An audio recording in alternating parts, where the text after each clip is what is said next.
আসসালামু আলাইকুম। আমার একটি নতুন ভিডিওতে আপনাদের সবাইকে স্বাগতম। তো আজকে আমি তৈরি করে দেখাচ্ছি তরতাজা লইট্টি চামচ রান্না। আর এটা হচ্ছে হলুদ পাতা দিয়ে করব।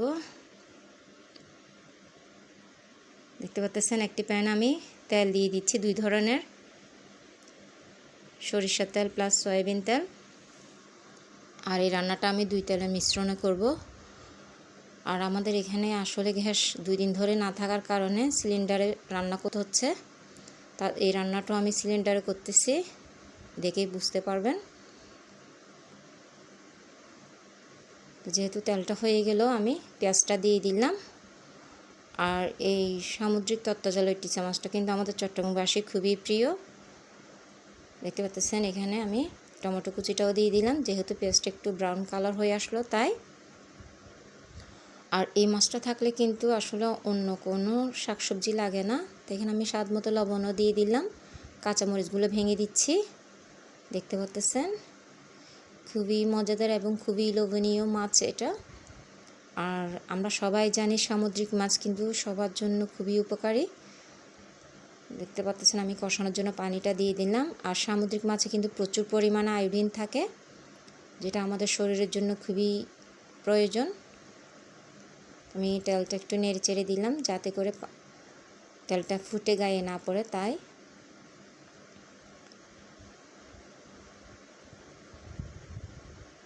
আমি 1 চা চামচ হলুদের গুঁড়া দিয়ে দিলাম এবং 1 চা চামচ থেকে একটু বেশি মরিচের গুঁড়া দিলাম।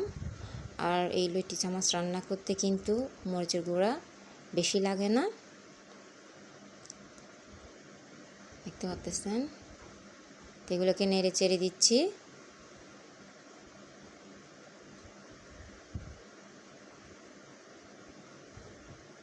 যেহেতু কষানো হয়ে গেল, আমি ধনিয়া পাতা হলুদ পাতা সব দিয়ে দিলাম।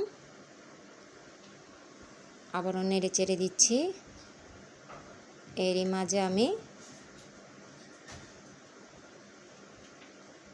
মাছগুলো দিয়ে দিব।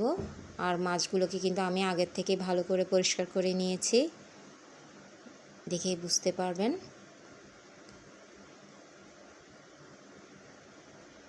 আর আমার ঘরে যেদিনে এই ধরনের মাছ রান্না করা হয়, আসলে আমি আর কোনো মাছ মাংস রান্না করি না কিংবা তেমনটাও সবজি করি না।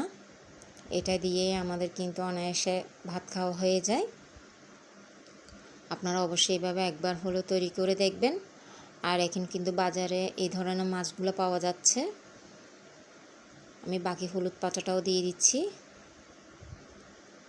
আর এই হলুদ পাতা কিন্তু মাছের উপর দিলে মাছের যে একটা গন্ধ থাকে সেটাও থাকে না, এবং মাছটা খেতে ভাতের সময় খুবই ভালো লাগে। এখানে আমি বাকি কাঁচামরিচগুলোও দিয়ে দিলাম, বাকি টমেটোগুলোও দিয়ে দিচ্ছি। আপনারা অবশ্যই এইভাবে একবার হলেও তৈরি করে দেখবেন। আর এটা কিন্তু এই বছরের প্রথম রান্না করলাম এই মাছটা, অনেক দিন পর পাওয়া গেল এই মাছটা। তো দেখতে পাচ্ছেন মাশাআল্লাহ তৈরি হয়ে গেল আমার হলুদ পাতা দিয়ে লইট্টি চামচ রান্না। আশা করি আপনাদেরও ভালো লাগবে। খুবই স্বাদের একটি মাছ এটি। দেখার জন্য সবাইকে ধন্যবাদ।